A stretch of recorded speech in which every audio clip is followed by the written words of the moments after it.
Good afternoon, everyone.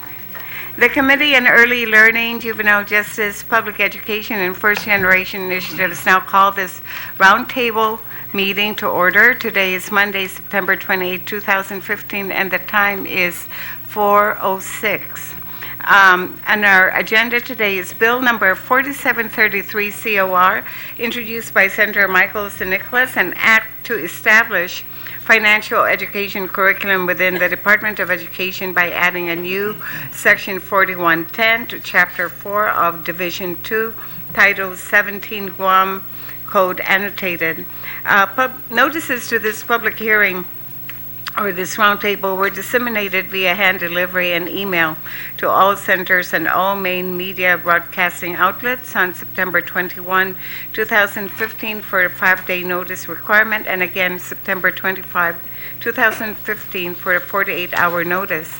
I would like to first of all acknowledge my colleagues to my left, Senator Mary Torres. Thank you for attending this roundtable, Senator Torres, and also the author of the bill, Senator Mike San Nicolas.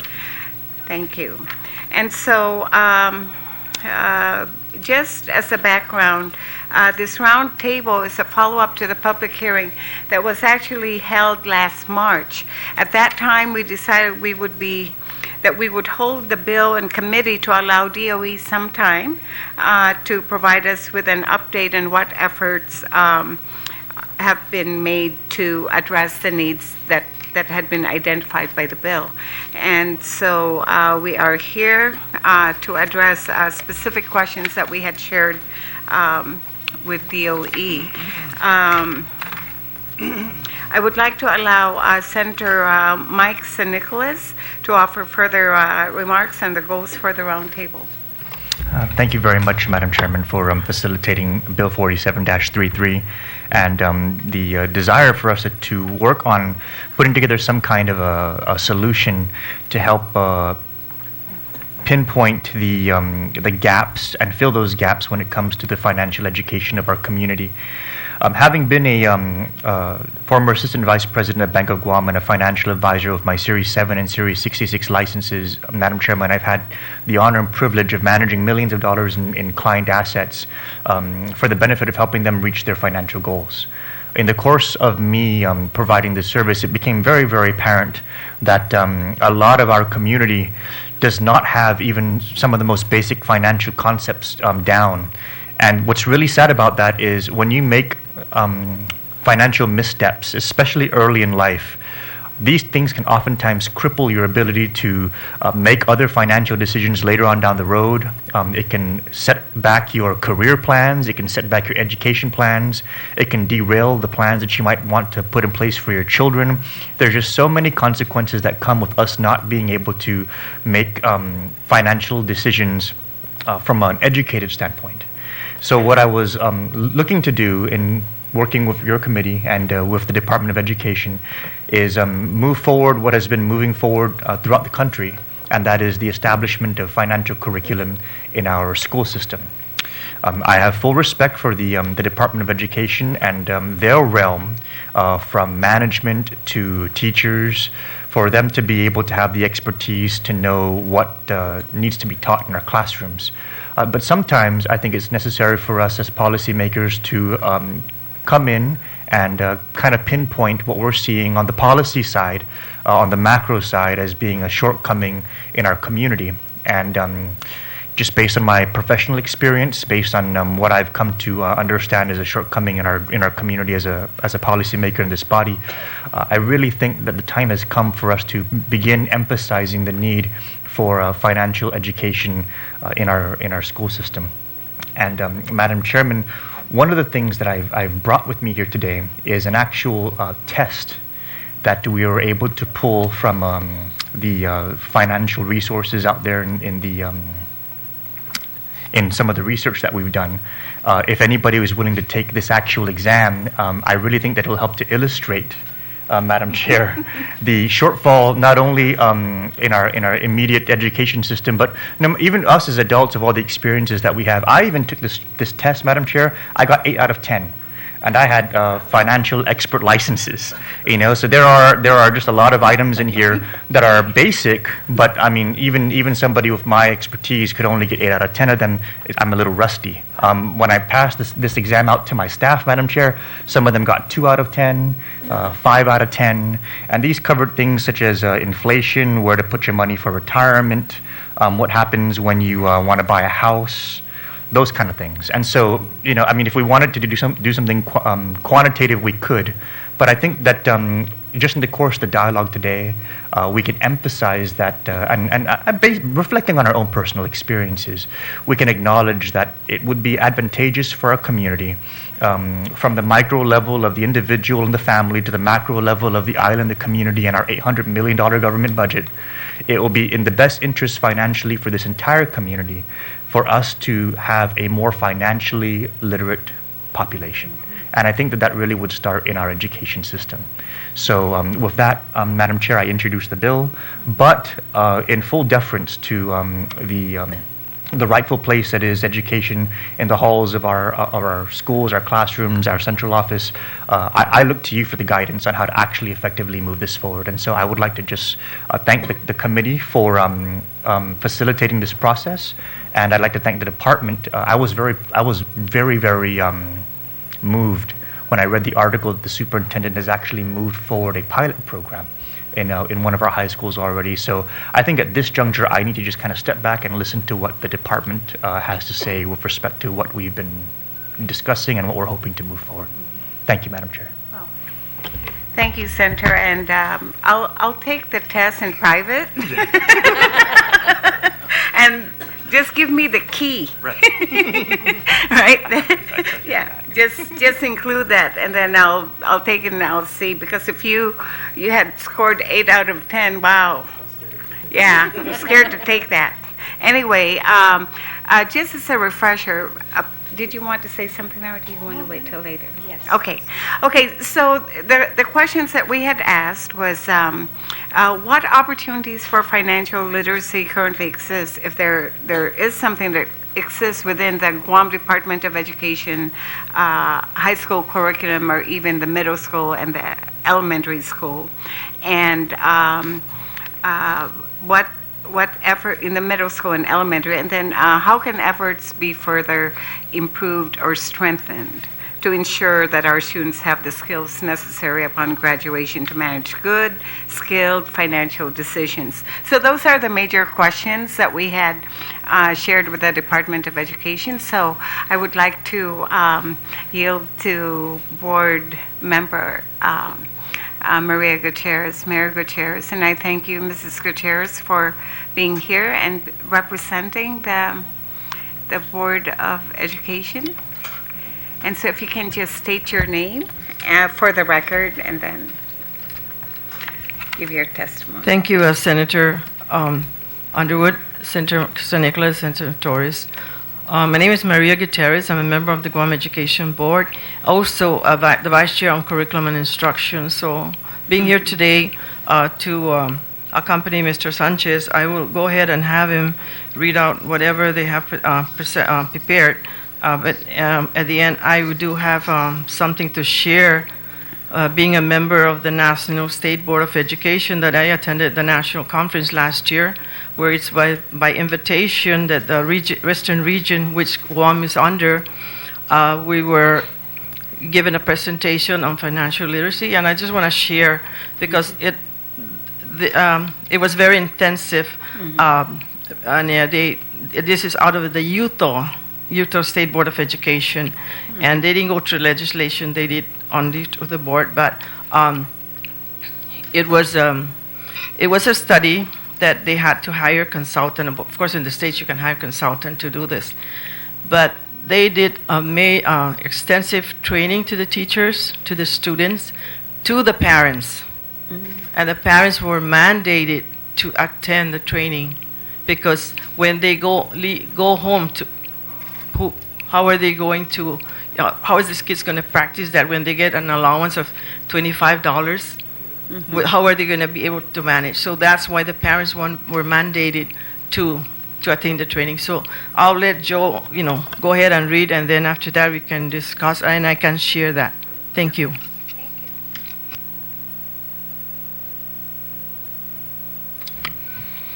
Good afternoon. Thank you, Madam Chair and Senators.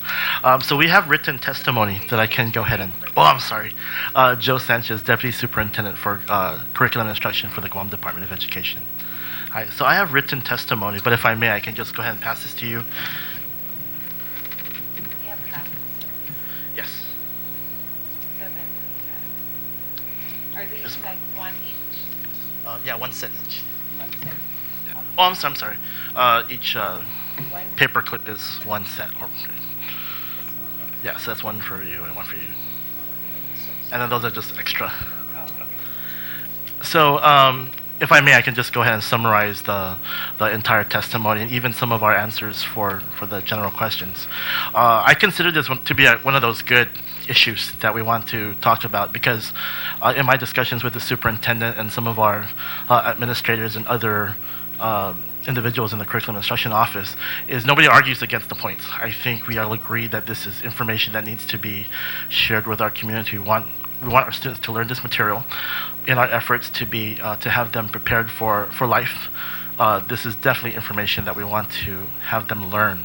The biggest question would be how do we integrate that into our curriculum? What space and when is it going to be taught?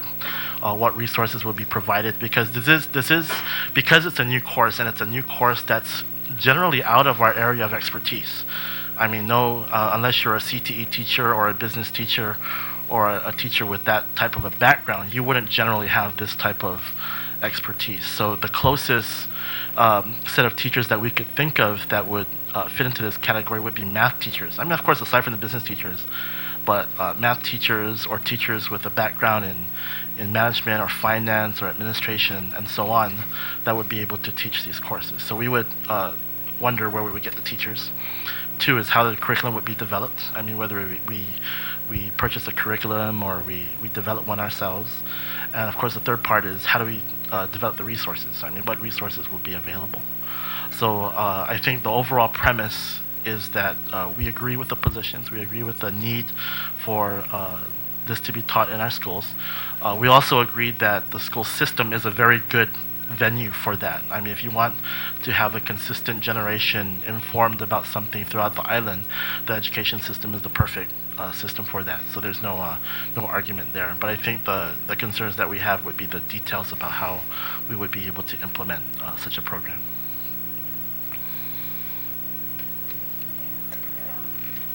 Go ahead.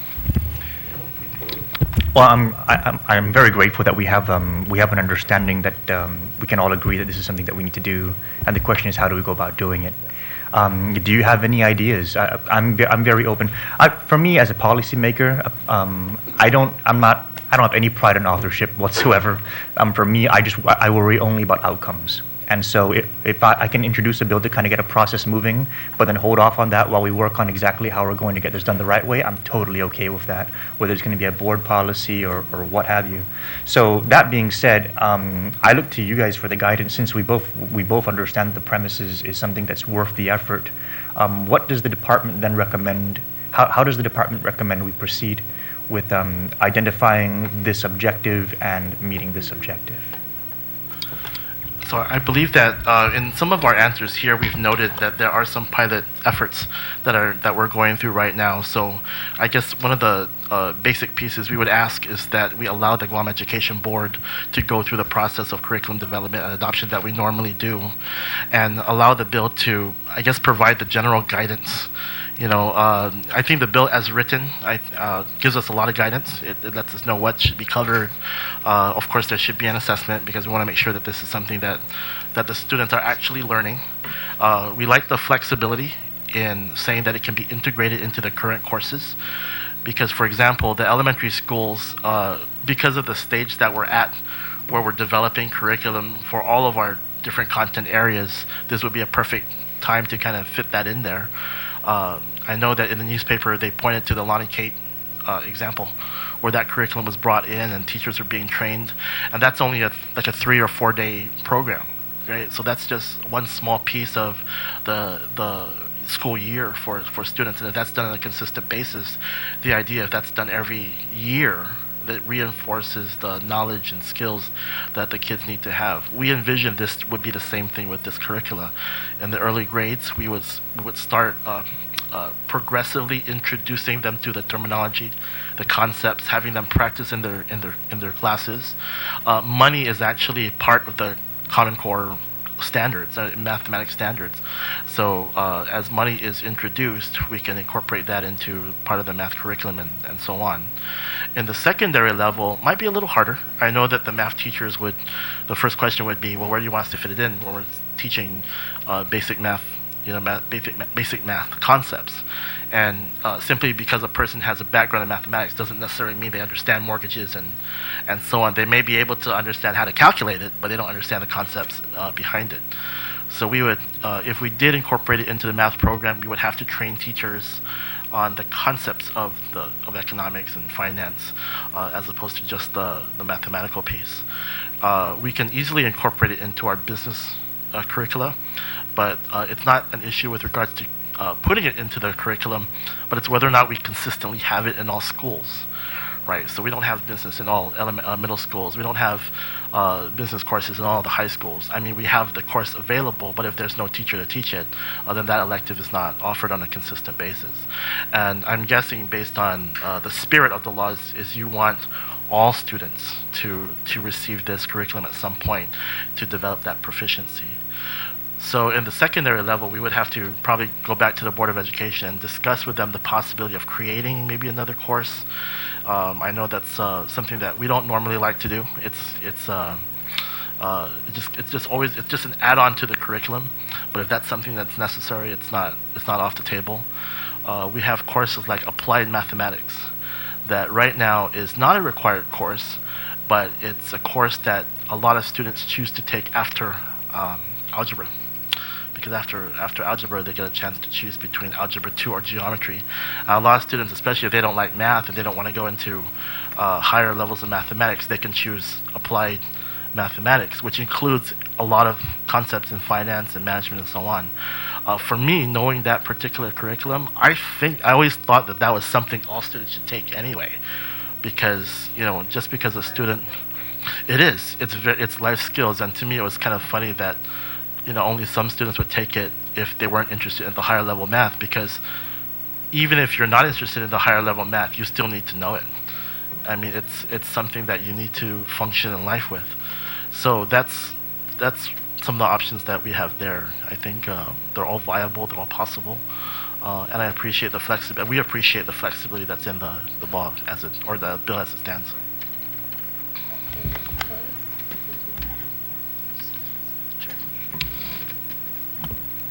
Thank you, Mr. Sanchez.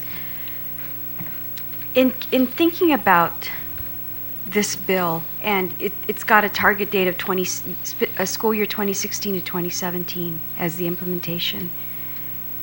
In your honest opinion, do you believe that this might be too much too soon? And the reason I ask is, I know that we have the Adequate Education Act, and we also we've been working towards getting our schools to be staffed by, very competent, certified teachers. We've been working towards having the facilities to where they're conducive to adequate learning. But in terms of where we are on a national standard, we really are close to bottom of the barrel, aren't we, on Guam, in terms of our standardized testing as compared to the nation. Is that correct, in other territories? We do just as well as the territories, but all the territories put together, we don't do that well. Okay. Sorry, that sounds like a no, and I don't but- mean to be derogatory in any way, but what I'm getting at is there's a bit of a concern by people who have read this proposed bill that we're not at a point now where we've mastered our basics and our kids are thriving in schools to the point where we can add more to the load. And that's what I want to ask you. Do you feel that this is too much too soon? Because we do have I know that we still have, to some degree, social promotions, right? There's still children that are falling through the cracks. We hear from the university when they've been in here testifying that many of the students that enter the university and GCC are on a remedial track. They're not adequately prepared to handle the college load. And so they spend up to 1 year in classes that just get them up to speed with being in a college track. So, you're looking, I'm looking at the reality of this. And what I'm concerned about as a parent, and well, my children are grown now, but say as a grandparent, whether we really have a foundation that is in the core requirements, that they have the language skills, that they have the math skills, that they have a knowledge of history and that sort of thing. So we talk about necessary life skills, and what I'm thinking is perhaps, although you start certain concepts at a base level, but I wonder if this might be better applied, and perhaps the author can maybe share some of his research, because I've not looked at how it's applied in other jurisdictions, but whether the application of this is better suited for maybe a high school level as opposed to elementary, or do you have to start at the basics, at the elementary level? I know that money is one thing, but finances, economics, half of us don't get it. Just check the credit ratings of many people, and half of us don't get it.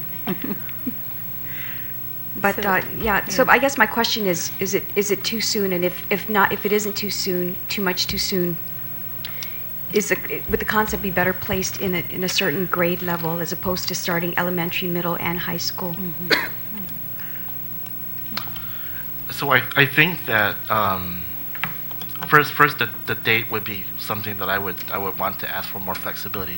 If we could look at the date of implementation and discuss that further, I think we would appreciate that, because you're right, we do have a lot kind of going on at the same time.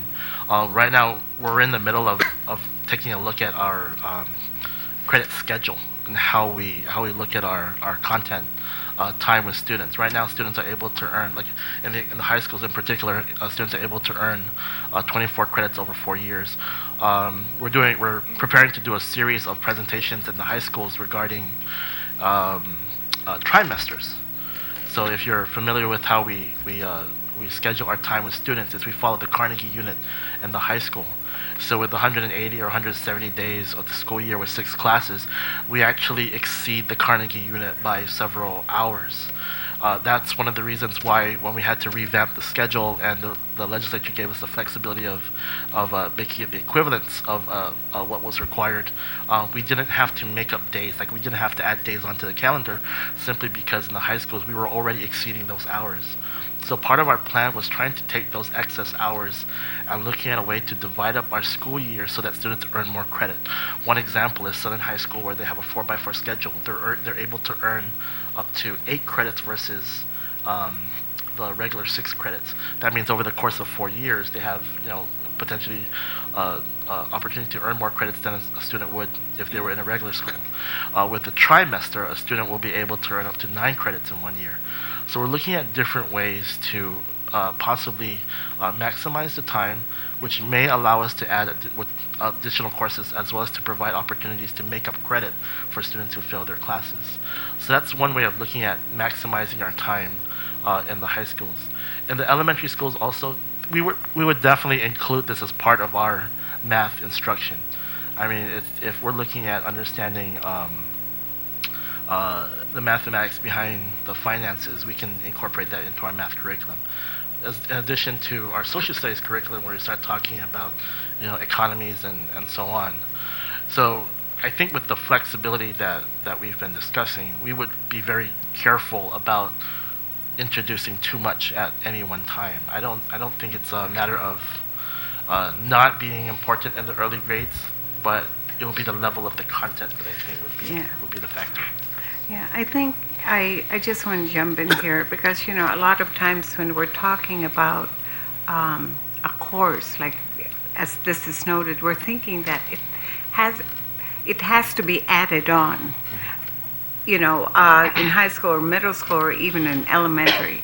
But what I was hoping that the department would have been able to do between March and this time was to take a look at what already exists within each grade level in those different content areas, because I believe that there are certain values and concepts and skills that this particular course is already being addressed within social studies, within math, even home ec, or that there are those, but it just takes time for us, right, to have to examine what already exists, and it's a matter of just integrating this.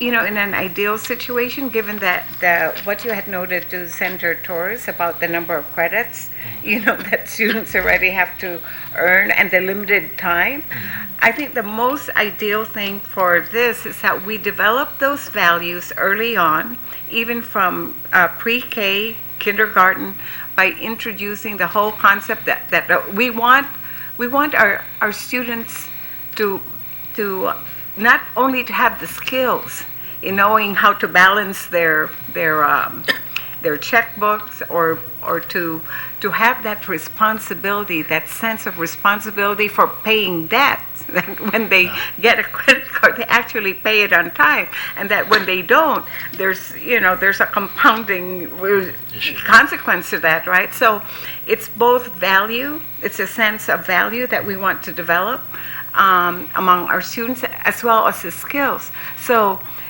ideally, if we had the skills listed out here about what would be incorporated in a course, like a course in a semester, our curriculum specialists can actually take those skills and see where that would be reinforced within the different content areas, even as early on as kindergarten. Absolutely. All the way, by grade level, the horizontal and the vertical curriculum alignment, right? And then different content areas. So Joe, it's not really, maybe the course would be offered in high school. I know that I learned this, where it was in home ec in the 9th grade, where I was introduced to budgeting. I said, oh, so this is how you budget, and showed me how to take my salary and then subtract all the bills, the liabilities, and so on. But that was in home ec, and not everyone took home ec. So ideally, I think what Senator San Nicolas and we would like to see is for the competency not to be just in a course, but somehow it's integrated from early on, and then it would progressively be reinforced as they move on to high school. And so when Mrs. Gutierrez had noted about how Utah had addressed theirs, where they included the parents, I hope we wouldn't have to get to that point where we would need to have the parents be forced to take the class with them, because it obviously, we would hope that our students would develop that, would somehow get reinforced through the home and so on. But I think the idea here, I know I'm like talking a lot because I'm just thinking that really there are certain courses, certain subjects, the social studies, health, and that in which if we itemize the skills and the objectives of what this course would address, to get them to be competent, that somehow you don't necessarily have a course in elementary. It's all going to be somehow integrated so that that's built over a period, the time that they spend there. So that, in our school system, and I think that's how we can get around.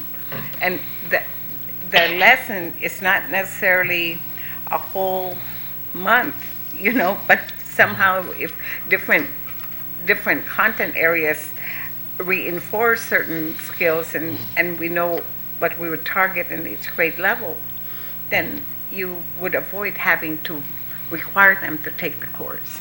I think that's what we're trying to address, right? Just so, and then to address Senator Torres, which is very legitimate, her concern. Because, that is natural. When we are seeing the test results, the reading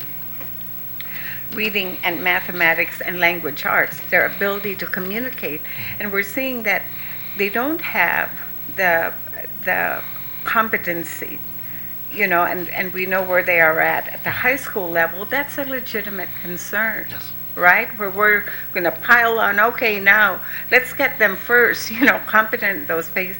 But my sense really is that even as we're teaching them reading, math, and language arts, how we can still infuse some of these skills and knowledge as we're teaching them that. It doesn't have to be a separate unit by itself. Absolutely. If I can actually point out, I'm glad that you brought up English language arts and math in particular, because through our implementation with the Common Core, a big component of the Common Core is application. So especially in the mathematics, a lot of the requirements of the Common Core is the students applying the math, applying it to problem solving and so on. So this is definitely something that goes in that direction.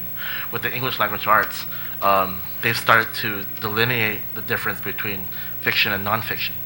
And Right. a lot of the nonfiction work that they're requiring is about, I think in elementary school, the distribution is now 60 to 40. Is they want 60% literature, but now 40% nonfiction. That's a big difference from our previous programs, where our previous programs are like 90% literature, 90% nonfiction and stories and whatnot.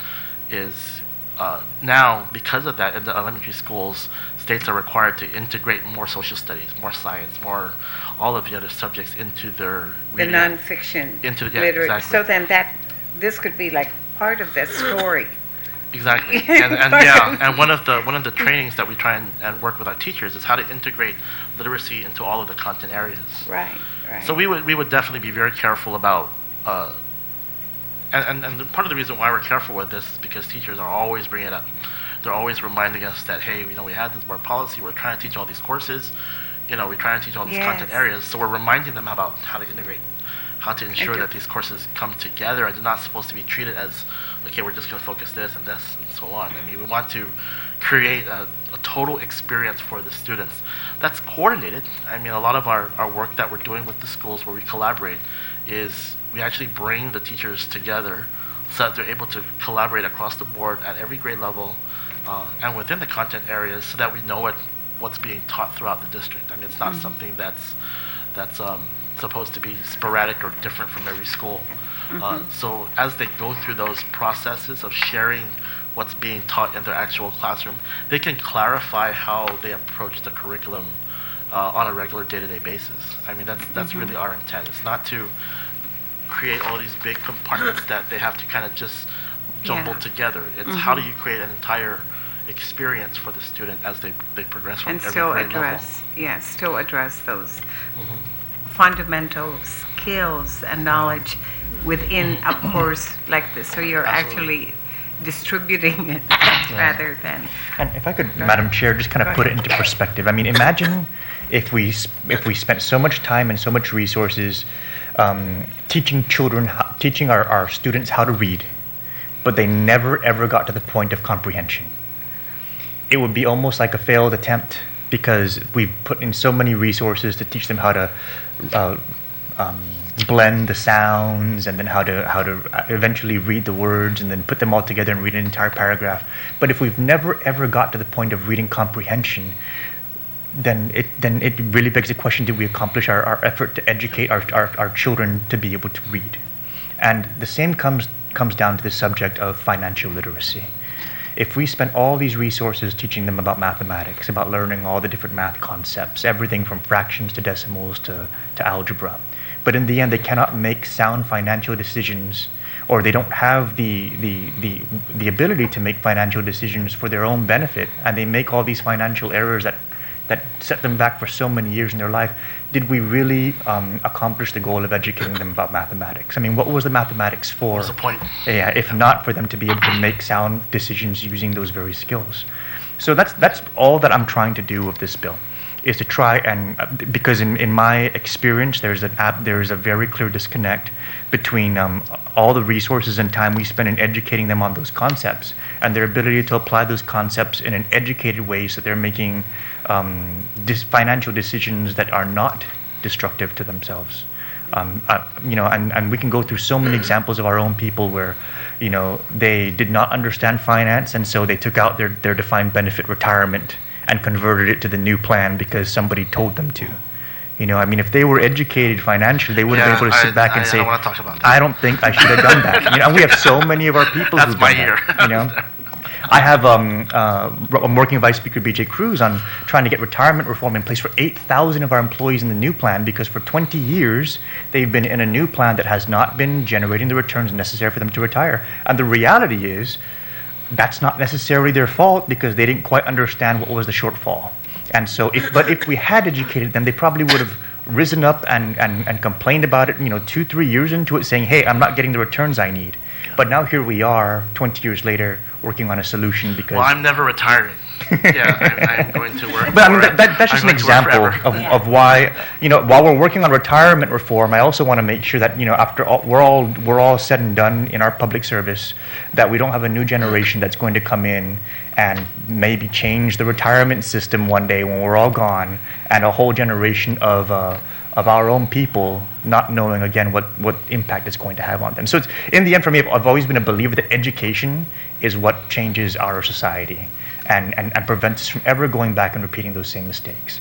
And when it comes to all these financial problems that we have throughout our government, whether it's our spending issues, our borrowing issues, if we're going to truly change that, our voters need to be able to fully understand the financial situation of the government, and they need to be able to vote and make educated decisions as voters on policies that would or would not cause them financial harm. And in order for us to get to that point, it's going to eventually have to come from our education system. Now, I understand and I fully appreciate the sentiments that are expressed by my colleague about whether it's too much too soon. We always need to worry about that. We can always come back and ask ourselves the question, if we don't have these basics down, are we really doing our people justice by adding more on top of that? But one of the things I've come to understand, I'm a product of the public school system.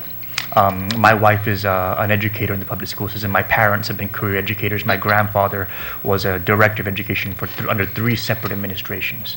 And in all of this public education by osmosis and by experience, one of the things that I've come to find is that the test scores don't necessarily reflect the ability of our students to grasp and comprehend. And while we may have a lot of our students who need to catch up, we also, I was a teacher for a very short period of time. And we have some students who get 110, 120%, and they'll nail all that extra credit, and they're kind of still sitting there twiddling their thumbs, So I don't think that we have a shortfall in terms of us needing to make up these national scores before we can do anything else.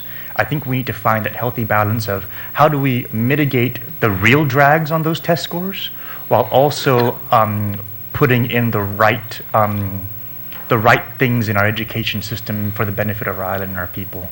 So again, I leave that to you guys. And I know it's not an easy task, and that's one of the reasons why education is just such an important profession, because you guys are tasked with with finding that balance, and especially on Guam with all of our unique demographics, our unique socioeconomic challenges, the various groups that make up the average public school student. It's no easy task. But all I'm asking, and I think and it takes us right back to where we started, is we can all agree that we have a need in this area. How do we go about best addressing that need with the capabilities of the department and with whatever support you might need on behalf of the government? And that's basically the fundamental premise of my commitment here, Madam Chair. That's why I introduced the bill, but again, I'm fully open to any kind of direction from the Department of Education on this. With respect to the date, I kind of just wanted to touch on that. We actually introduced this bill back in February. Yeah. And so we introduced it in February with the intent of having it effective not this school year, but even the next school year. So we were like a school year and a half ahead. But now that we're kind of, policy making takes time. But I'm more than open to further pushing back this implementation deadline so that we can have something that we're all comfortable moving forward. If I can maybe ask that, I understand that there needs to be deadlines because Right. Agencies and organizations, right, they kind of drag their feet if there's no deadlines. But if you can give us maybe a year to put together a plan, preliminary design of programs and whatnot, and in a year's time we can come back. You can even set a date for that. That we will give you an implementation plan with inclusive of the program, the dates, resources, and so on. And I think over the course of this year, what we would do is we would do a thorough evaluation of all of our current programs. Right. And our proposal at the end of 1 year would be either to how we plan to integrate and a timeline for that integration, or if necessary, the inclusion of additional courses or a program of some kind. But in any case, after a year's time, we would come back to you and come up and deliver a plan for implementation to address a lot of the components. Could I ask, Madam Chair, if we could do it by June of next year? Would that be okay? Only because for me, I'm working out timelines in my head too, coming up into the end of the fiscal year. If we're going to need a year to develop, and then from there a year to implement, I want to make sure that in that budget cycle going into next fiscal year, I'm going to be able to advocate for at least awareness of what the needs may be going forward from a budgetary perspective. So if June, because June will work out on our side fiscally. Would June be okay? Yes. Okay. Senator, I appreciate your concern, and I'm not speaking just because of a board member, but as someone from the community. And we just ask that this legislature let us do our work, and with your assistance, because of course, if you was to mandate this, then we would ask also for additional fund to fund this. And but let the Department of Education and the Board of Education work on this, and we will work closely with you, and because it's for the kids, it's for the students, and my concern is, if this is to be mandated, is this going to be an additional graduation requirement? And that's my concern. Is it going to be an additional graduation requirement? And Senator Torres, I had the privilege of attending the NASB, National State Board of Education meeting, and we share with the other states. And I'm proud to say that we are better than most of them. It's just that they don't get to be out in the media with activities. But I know that states there that when we sit and talk about, like I was on the rural education for the state board, and there's a concern in Arkansas of how their students are behind, and it is really this is what gives me make me proud, because I said then we're not as bad as them. In fact we're much better. And Senator San Nicolas, it's true that the student, and the reason in Utah that they had this literacy is they found out that a lot of their students, when they go into college, they default in their college loan, they default in in everything. Yeah, so that's what the state board said, we need to do something from middle school. So they started middle school, and I agree with you. It's fun. It's good. It is needed. I have someone right now in LA, and it's a shock. Well, she's good in math. If I take your test, I will get everything correct. But I'm just joking. Math is not my half of my family are good in math, but not me. And she's feeling it, like I said she has a part-time job. This is my check. Now I have to deduct this. I have to deduct that. It's like, oh my God, I only have a few dollars left. I said, oh really? He said, I was like, yeah, they have tax here, I have to pay tax.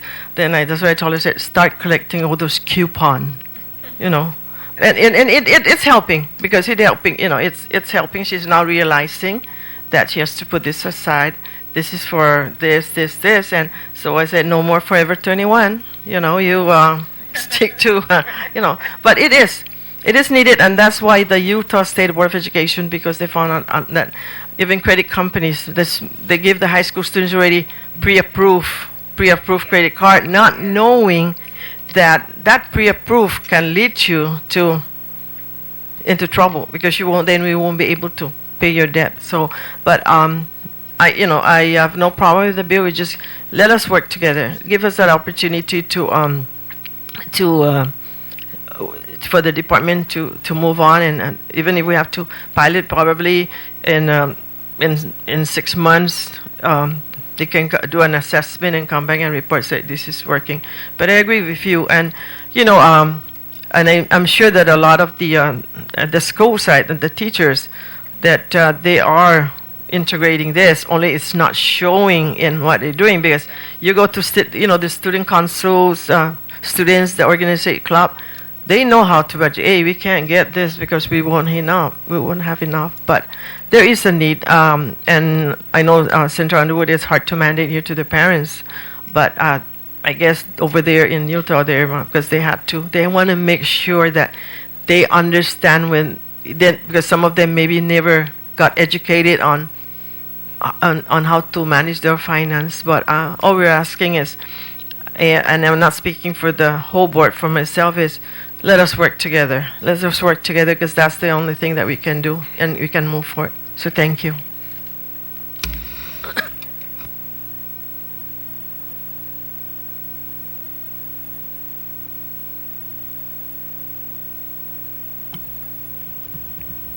Thank you, Mrs. Gutierrez. I certainly understand that, your perspective. But what I think is also very important for us to understand too when we make these investments in education is that a lot of times, in order to break cycles, right, either cycles of irresponsibility, cycles of poverty, cycles of not negligence, but ignorance, cycles of ignorance, you have to work within the confines of the environment, right? And so I can appreciate the approach of Utah, and much with everything, right? In order to break it, otherwise you're malleable, and a lot of times you're the product of your environment. So even though forces come to intervene in your progress, oftentimes you're dragged down by the environment that you are in. And so the idea is, how do you get everybody beyond that, right? So I think that it's the one thing that I took away from listening to Senator Underwood was this idea that we can integrate certain practices and concepts in other types of activities. And I was thinking about the gardens that some schools have, and how you can teach commerce through the gardens, some of the fundraising projects that they have. So, perhaps I can see now how there are other opportunities short of a formal curriculum, because that's what I have some concerns about is really, can you interject this on top of everything else you're trying to do, and keep the kids from fighting, and keep the SROs safe from the kids who they're trying to prevent from fighting? I mean, it's just, it compounds, right? But the total picture is really, everything's relevant to everything else. So, but no, I certainly have faith in our students, because we see where they go when they apply themselves, and they do extremely well when they apply themselves. It's just getting them to that point, and that's what I worry about. Can we get everybody to a level of competency so that they can move ahead? But si Zeus Maasi, though, for your insight.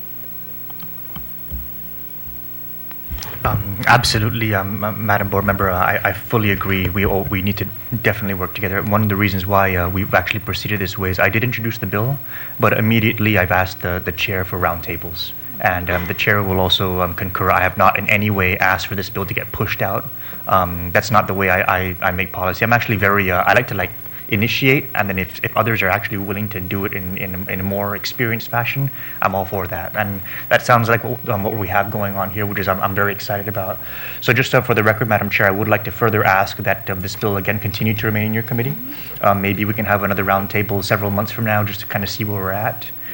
Just to make sure that we're tracking towards progress all the way to June, so that we can see ultimately where we're going to get to, or at least where the ideas are circulating. But again, I'm incredibly glad that the department agrees that this is a need, and I yield entirely to the expertise of the department to determine how we're going to meet that need. And I stand ready to fully support the department and the resources necessary for us to accomplish that. And between now and then, Madam Chair, I'll again like to ask that the bill remain in your committee, and I'll yield for your discretion on that. Okay. Thank you. Thank you very much, Senator San Nicolas, and Senator Torres, thank you for participating in this roundtable, and Mr. Sanchez and Mrs. Gutierrez, your input had really given us a sense of comfort once again that our kids are in good hands. And so having said that, this roundtable meeting is now adjourned, and the time is 4:55. Thank you. Thank you. Thank you, Madam Chair. Thanks, Joe.